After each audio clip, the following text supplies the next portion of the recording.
अरे मेरे भाई, 500 साल पहले अगर तुम जाओगे तो मैं तुमको 2000 साल पहले लेके जाऊंगा। जैन और बौद्ध मजहब के लोग भी खड़े होकर बोलेंगे यहां पर भी हमारी मजहब इबादत गाहें थे। हम भारत को विकसित भारत बनाना चाहते हैं, नहीं बनाना चाहते, मगर भारत को 500 साल पीछे लेके जाना चाहते। अरे वो मुल्क, वही मुल्क ताकतवर बनेगा जो आगे देखेगा, मगर नहीं। नरेंद्र मोदी 1526 पे नजर है। अरे मोदी, नजर रखो। विकसित भारत का तो तुम नाम लेकर झूठ बोलते हो। अरे तुम नजर रखो कि 70 साल के बाद इस देश में क्या होगा, इस देश में गरीबी कितनी बढ़ जाएगी, मगर उसके बारे में फिक्र नहीं। संभल की मस्जिद का मसला खड़ा कर दिए। और क्या मसला है संभल की मस्जिद का?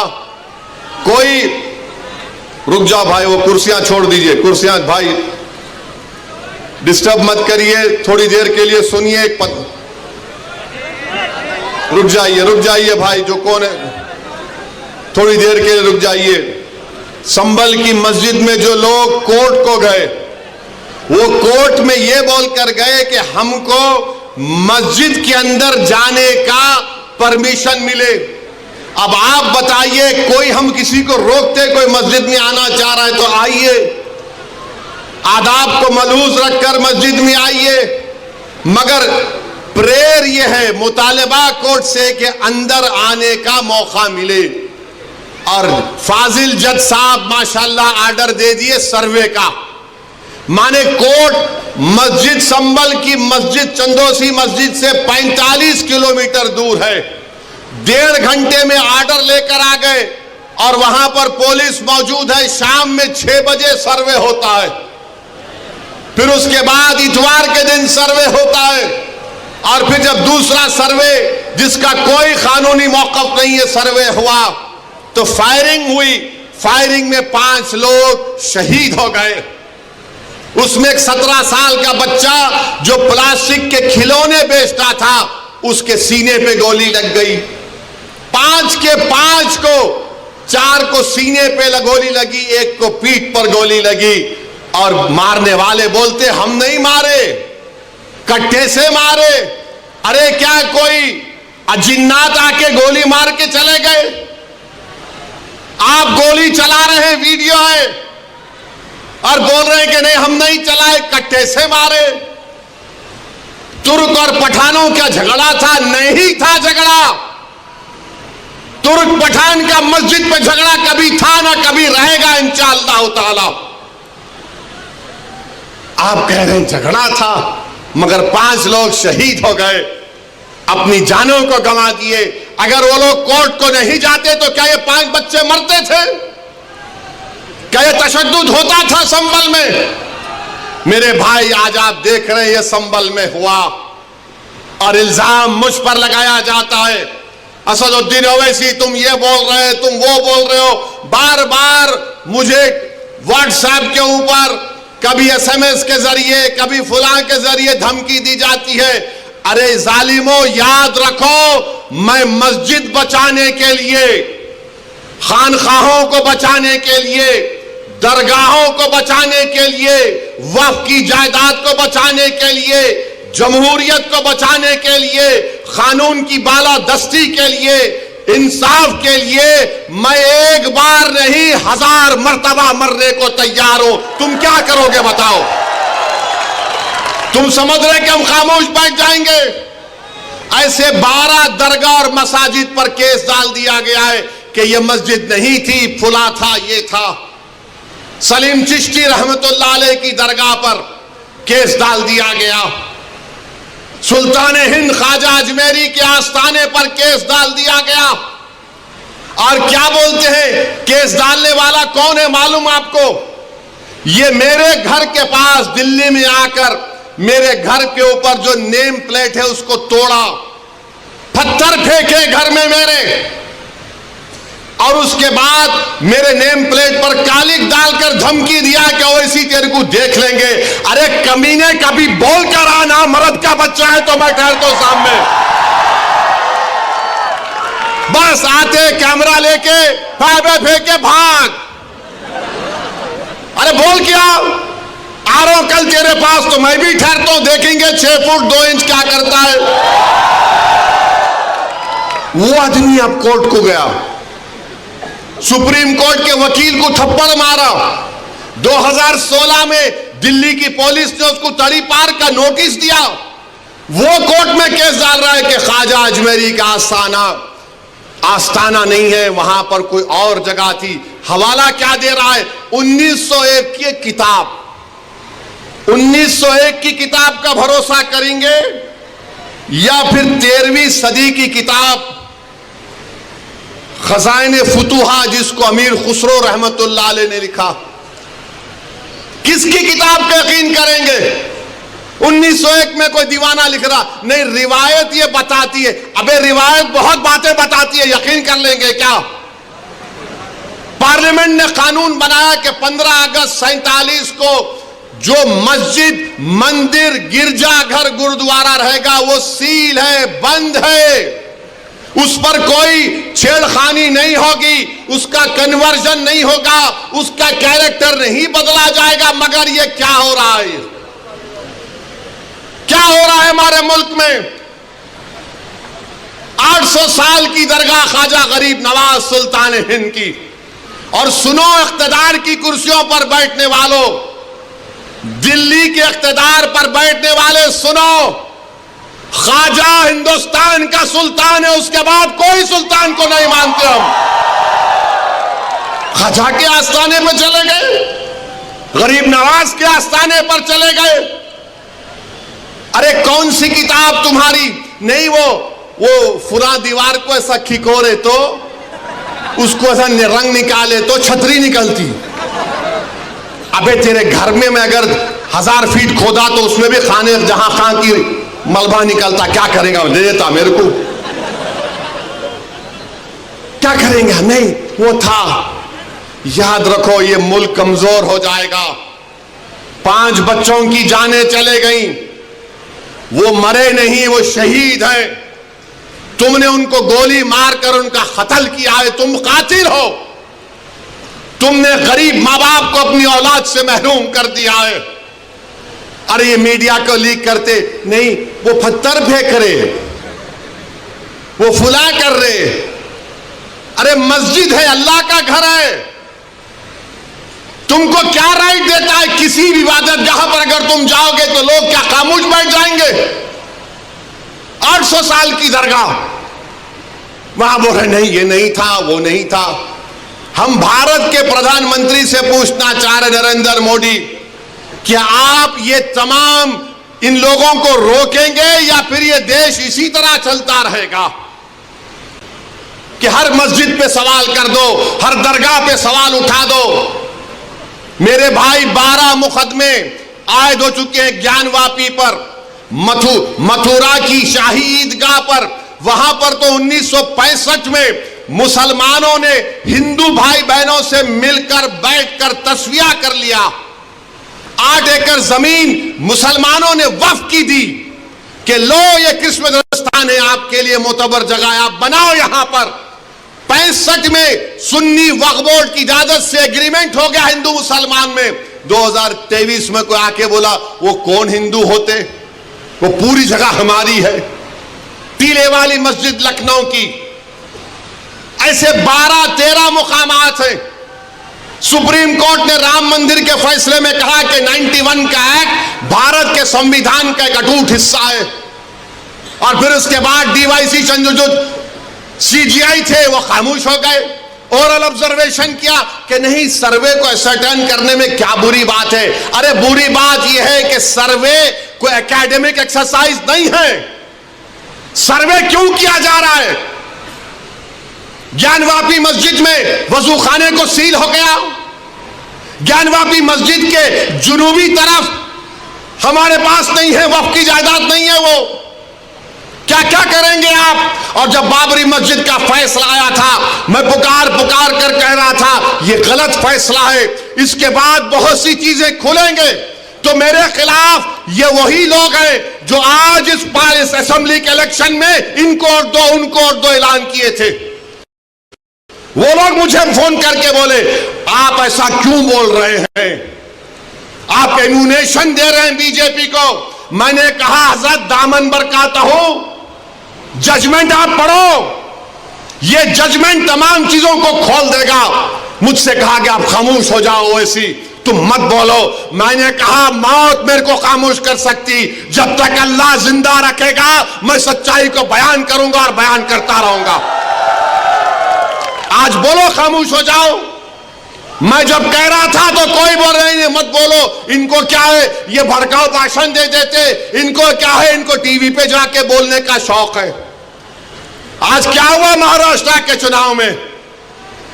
क्या बीजेपी ने क्या कहा जा जाकर?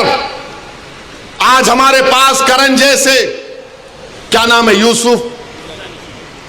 यूसुफ पुंजानी आकर तकरीर करके गए, मैं इलेक्शन जीतने का हार गया। उन्होंने कहा कि बीजेपी ने पूरे महाराष्ट्र में प्रचार कर दिया कि फतवा जीतेगा या भगवा जीतेगा। बताओ ये कौन है लोग? अरे आपको अगर इलेक्शन लड़ना है लड़ो, आगे बढ़ो, सिर्फ बैठकर ऐलान करने से नहीं होता, इलेक्शन लड़ो, मालूम होता आपको कैसे वोट हासिल करना पड़ता है। एक आलिम दीन मुफ्ती इस्माइल आपके सामने जो इलेक्शन लड़ रहा भी है, मिंबर रसूल पर आपको अच्छाई को बयान भी करता है और चुनाव भी लड़ता है, मगर यह क्या बात है कि इलेक्शन आएगा इनको वोट दो, उनको वोट दो। अरे आप लड़ो, आप नहीं लड़ सकते तो अपने दामाद को लाओ, चलो लड़ो ना, क्यों नहीं रोकते? नहीं, हम इनको बोलेंगे, उनको बोलेंगे। क्या हुआ? आपने बीजेपी को हैंडल दे दिया। यूसुफ पुंजानी कह रहा है कि बीजेपी गली गली जाकर ऐलान कर दी कि फतवा जीतेगा या भगवा जीतेगा। अरे जब सियासत नहीं आता करना तो मत करो, दुआ करो या हिकमत अमली से इख्तियार करो। नहीं, हमको सब चीज होना। देख लिए क्या हुआ। अब किधर है आप, किधर है नहीं मालूम। कहां है वो लोग जो औरंगाबाद में बोले थे इम्तियाज जलील कोर्ट मत, उस समाजवादी पैंडेट कोर्ट को बोले थे अरे चेहरा दिखाओ औरंगाबाद के अवाम के सामने तुम। अरे लिफाफों पे जिंदगी गुजारने वालों, शर्म से डूब मरो तुम। मेरे घर को आए थे, मेरे घर को आए थे हैदराबाद को, समाजवादी पैंडेट कोर्ट को बोले थे अरे चेहरा दिखाओ औरंगाबाद के अवाम के सामने तुम। अरे लिफाफों पे जिंदगी गुजारने वालों, शर्म से डूब मरो तुम। मेरे घर को आए थे, मेरे घर को आए थे हैदराबाद को, बगैर बोले मेरे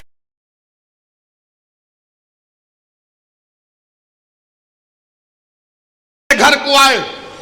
मैं वक्फ के बिल की मीटिंग में जा रहा था, पलट मेरा गार्ड फोन करा के साहब इतने लोग आए, मिला, घर पे आए तो मैं कहा कि मेरा घर इतना बड़ा नहीं है, आप लोग 20 लोग ले लीजिए, को बिठा, वो बात करे, बात करा, लेटर लिख के दिए को, टिकट दो, मैं गौर करूंगा। फिर जाने से पहले कि अंग्रेजी कुरान का तर्जुमा जो टर्की छपा हुआ है, उसकी 4 कॉपियां इन जिम्मेदारों को दिया कि आप मेरे घर को आए, ये एक अल्लाह के वली की कुरान का तर्जुमा है। एक एक हाथ में दिया तो औरंगाबाद जाके बोले हम घर को गए थे, हमारे को चाय तक नहीं। अरे आप पहले से बोल देते तो नान खलिया खिला देता मैं। मेरे को नहीं मालूम था कि तुम मेरे घर को खाना खाने आ रहे। खुदा ने करीम दिया ना हाथ में, अल्लाह का कलाम तुम्हारे हाथ में दिया, तुमको उसका भी लिहाज नहीं है और तुम दावा करते हो कौम का। बहुत बोल सकता हूं, याद रखो, मेरी जबान को लगाम नहीं है, तुम्हारा घर से निकलना महाल कर दूंगा मैं यहां पे। मेरे भाई इमाम शाफई मुफ्ती साहब बैठे हुए, इमाम शाफई रहमतुल्लाह अलैह का जमाना है। एक दौलतमंद ने कहा कि अगर अल्लाह मेरे को बेटी देगा तो जब उसकी शादी करूंगा दीन और दुनिया की दौलत उसको दूंगा। जब बेटी की शादी का मौका आया, उलमाए किराम के पास गया, उलमाए किराम ने कहा कि नहीं, तू नहीं दे सकता, दीन और दुनिया की दौलत तो कैसे देगा, तेरी कसम गलत हो गई। इमाम शाफई के पास गए। इमाम शाफई बोले बहुत आसान है। इमाम शाफई रहमतुल्लाह अलैह ने कहा तेरी बेटी की शादी कब है? उसने कहा फला दिन है। बोले मैं आ रहा हूं, चला जा। इमाम शाफई पहुंचे। इमाम शाफई रहमतुल्लाह अलैह ने कहा कि आसान है। वो बोला कि हज़रत शादी तो हो गई, क्या है बताओ। बोले कुरान अपनी बेटी को दे दे, दीन और दुनिया की दौलत उसको दे चुका। मैं उनको दिया, 4 कुरान दिया उनको, और बोल के दिया कि आप मेरे घर को आए, मुझे पता नहीं है, मैं वकीलों की मीटिंग में जा रहा था, पलट कर आया आपके लिए, ये कुरान करीम का तोहफा आपको दे रहा हूं। अरे तुमको ओवैसी से, मजलिस से नफरत है, मगर कुरान करीम की तो अजमत का तुम लिहाज रख लेते। मैं ये बात इलेक्शन में बोल सकता था, मगर खामोश बैठे रहा। मगर आज मजबूरन बोलना पड़ रहा है। याद रखो, तुम लोग जो काम कर रहे हो ना, तुम महाराष्ट्र के मुसलमानों को ना सिर्फ कमजोर कर रहे हो, बल्कि तुम उनकी आवाज का गला घोट रहे हो। अरे तुम इलेक्शन लड़ो, हम तुम्हारी तायीद करने को तैयार हैं। कब तक तुम ये सियासत करोगे कि उन्हें बोल दिया, इन्हें बोल दिया? जिसको तायीद किए औरंगाबाद में, वो खाली 5000 वोट लिया, 5000 वोट लिया। नासिर के खिलाफ कितने वोट लिया उन्हें? 10,000 वोट लिया। और नासिर हारे 8,000 वोट से। जो जिसकी तायीद का ऐलान किया वो 5,000, इम्तियाज जलील हारे 1100 वोट से। धूलिया से फारूक शाह के खिलाफ आपने ऐलान किया, वो 10,000 पे निपट गया। फारूक शाह 70,000 वोट लिए, सिर्फ 1700 वोट लिया वो जालिम, सिर्फ 1700 वोट लिया। फारूक शाह 70,000 वोट लिया। अतीक को आपने तायीद नहीं की, किसी और को बोल दिया। अरे क्या कर रहे हो तुम लोग? मत करो। तुम्हारा एहतराम और तुम्हारी अजमत हम करते हैं, मगर आप जो काम कर रहे हैं वो मुसलमानों के हक में नहीं कर रहे हैं। आपने हैंडल दे दिया बीजेपी को, बीजेपी ने पूरा प्रचार कर दिया, और क्या नतीजा निकला आज आप देखो। कल ये बीजेपी की सरकार अगर कुछ करेगी तो कौन आके लड़ेगा? आप आएंगे रोड पे? यही इम्तियाज जलील, यही फारूक शाह, यही मुफ्ती इस्माइल, यही नासिर सिद्दीकी, यही फारूक शाब्दी, यही वारिस पठान मैदान में उतर के मुकाबला करेंगे। मेरे भाई, पहचानो इन लोगों को। मैं नहीं बोलना चाह रहा था, मगर आज मैं जरूरी है सच्चाई को बयान करने के लिए कह रहा हूं। बहरहाल मेरे अजीज दोस्तों और बुजुर्गों, अपने मस्जिदों को आबाद रखो। जो लोग मस्जिदों को छीनना चाहते हैं, उसका जवाब क्या है? अपनी मस्जिदों को भरे करो। तुम्हारी जुमे की नमाज फजर की नमाज में उतनी तादाद होनी चाहिए। तुम्हारी मगरिब की जमात में जितने लोग होते हैं उतना जहर में होना चाहिए। दरगाहों को आबाद रखो, खानखाओं को आबाद रखो। दरगाह और खानखाओं पर अल्लाह के नाम पर दिल पर ज़रब मारते रहो। डरने और घबराने की जरूरत नहीं है। जो ताकतें मस्जिदों को छीनना चाहती है, अल्लाह कुरान में फरमा दिया, ये सबसे बड़े जालिम हैं, ये सबसे बड़े जालिम हैं। अब ख्वाजा अजमेरी के आस्थाने तक आप पहुंच गए, सलीम चिश्ती के आस्थाने पर पहुंच गए। याद रखो जालिमों, ये वो सूफिया इकराम हैं जो बादशाहों की तरह दौलत नहीं थी। ये वो वली अल्लाह, बस गला खोदो, सर्वे सर्वे सर्वे। नहीं, यहां पर कुछ था। कब था रे भाई? नहीं, 500 साल पहले था। अम्मा, तेरे को कैसे मालूम 500 साल पहले था? नहीं था, हम सुने। अरे हम भी सुने नहीं था, क्या करेंगे तुम? संभल की मस्जिद आप बताइए, 500 साल पहले वहां पे मस्जिद नहीं थी। अरे मेरे भाई, 500 साल पहले अगर तुम जाओगे तो मैं तुमको 2000 साल पहले लेके जाऊंगा। जैन और बौद्ध मजहब के लोग भी खड़े होकर बोलेंगे यहां पर भी हमारी मजहब इबादत गाहें थे। हम भारत को विकसित भारत बनाना चाहते हैं, नहीं बनाना चाहते, मगर भारत को 500 साल पीछे लेके जाना चाहते। अरे वो मुल्क, वही मुल्क ताकतवर बनेगा जो आगे देखेगा, मगर नहीं, नरेंद्र मोदी 1526 पे नजर है। अरे मोदी नजर रखो, विकसित भारत का तो तुम नाम लेकर झूठ बोलते हो।